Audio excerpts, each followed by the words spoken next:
Hello, I'm Pastor Dale, And I'm Martha.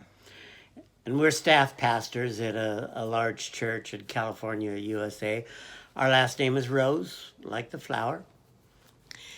We've been using Fresh Hope for over 6 years.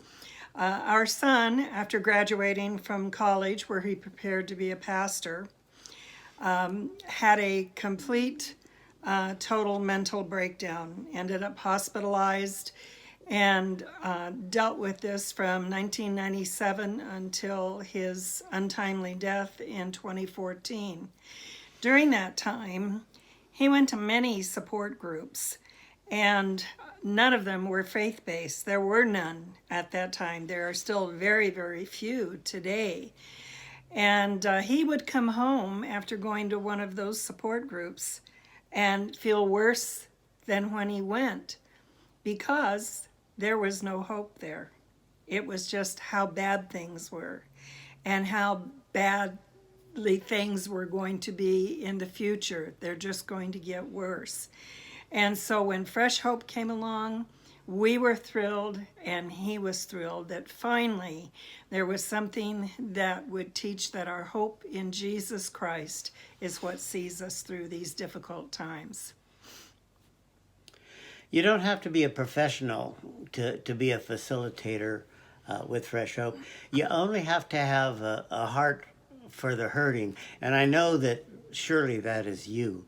You wouldn't be attending this class unless you had a heart for the hurting, or maybe you have a diagnosis. One thing that we have learned is that there's a stigma attached to mental health issues. And Fresh Hope believes we've got to break the silence. We've been quiet long enough about mood disorders and mental health issues. So all you have to do is have a heart for the hurting, and it becomes so simplistic just to reach out in love to those who are hurting because of their diagnoses. Or maybe they don't even have a diagnosis, but they know something is not just right. It's those people that we invite to come to our Fresh Hope meetings. Right now, with the pandemic, we're meeting online, but we have found that, in fact, meeting online, like you will naturally be doing, I suppose, our numbers have increased, and the numbers are only growing. And in fact, this week, we expect to have 4 or 5 people who are with us that are just wanting to have more information. So God bless you for wanting to be a part of this program. And after you've completed your training, you can adapt your group to fit your people. As long as you stay within the guidelines of Fresh Hope. And unfortunately, there are not that many Fresh Hope groups. And so even during this time of the pandemic, we have had people from other states that have been joining our weekly groups because there are no Fresh Hope groups in their area. And so I'm sure this will be the same thing for you, that you'll find people from far, far away that are coming and joining you because they're so excited to have people who care enough to be concerned about them and help them live a full, rich life in spite of having a mental health diagnosis. Your training may take 7 or 8 sessions, but it's not difficult. And the main thing to understand is the 6 tenets. They are foundational to our teaching. It's what the whole program is based on. It's what you'll find in your textbook that you have.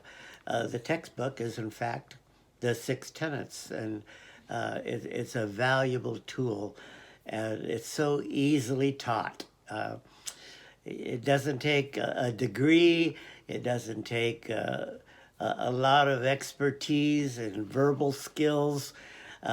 Just reading the materials for a guide would be sufficient. But there's so much more that you're going to learn in the process. And don't be discouraged if your group starts out very small, even with only 1 or 2 people. As the word spreads and you grow, you'll be amazed. And those 1 or 2 people that begin with you will be thrilled because they're finding the answers and the hope that they need to get through each and every day, especially during this time that we're all living through now, through the pandemic. A time as never before in the lives of any of us, regardless of your age, whether you're young, mid-aged, or in your senior years, as we are. We've never experienced anything like this, and we're finding more and more people being affected mentally because of that and looking for help. So whether you start out small or you start out large, do your best and be there to extend the hand of hope and the hope through Jesus Christ to those that are hurting. And one of your goals should be to break the silence and end the stigma that has for so long been attached to mood disorders, and people don't want to talk about it. And in some cultures, it's worse than in others. But even today, there are people who just don't want to talk about it. And churches who should be talking about it the most aren't talking about it at all. And pastors too often want to associate mood disorders and mental health things with the demonic.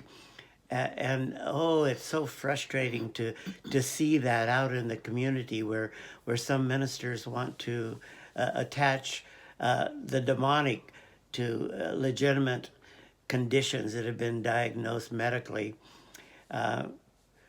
We just need to realize that it's not that at all. No matter what you have been told in the past, no matter what your church might teach, we need to be careful and who we listen to. When our son was first diagnosed, we went to every revival, every special service, everywhere, and at each of them he raised his hand for salvation. He went forward for prayer. And I remember one time especially, we went to a revival at a church near us, not the same denomination, and they believed a little different than us. And sure enough, at the end of the service, he raised his hand for salvation and he went forward for prayer. And pretty soon somebody came and got him and took him to what I presumed was a prayer room. And he was there for a long time. And this was a large church. There were 500 or 600 people there that night.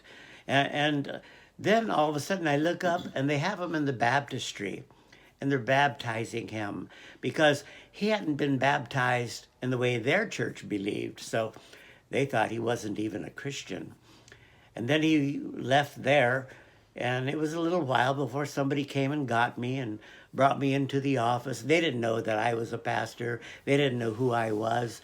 But they said to me, "We have taken care of all of the problems. We cast out all of the demons, and he's going to be fine." My son was excited, and finally somebody has found out what's wrong, and it's going to be okay. The next day I wrote that pastor, and I said, "You know what? You've done a great disservice to my son. You'll never know how much damage you have done." It was about a year later, and I was at the hospital with one of our police officers. I was a chaplain with our police department, and his son had died. And along with him was his ex-wife, who attended that other church that I just described to you, and her pastor was there. So it was just the 4 of us. But there came a time where it was just he and I, the pastor from that church, and me. And he looks at me and he says, "Can you ever forgive us for what we did to your son?" Our hope is that more people will realize that this Yes, it is a spiritual issue because the enemy likes to beat up on people with mood disorder. So it's very much a spiritual issue. But we need to end the silence and break the stigma. And God bless you for plugging in and being a part of Fresh Hope. And understanding that our brain is an organ just like our heart, just like our lungs, just like all the other organs in our body, and that it can get sick just like those.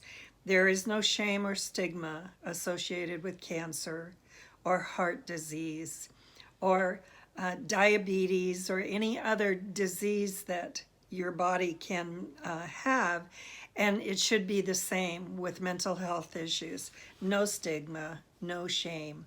So thank you so much for taking this step to be trained to facilitate a Fresh Hope group where you live and reach out to those that are hurting. God bless you. And thank you to Samantha for inviting Yes. us to take part in this. She is such a trooper, doing such a good work for the Lord there in all Latin American countries. God bless you. Have a blessed day.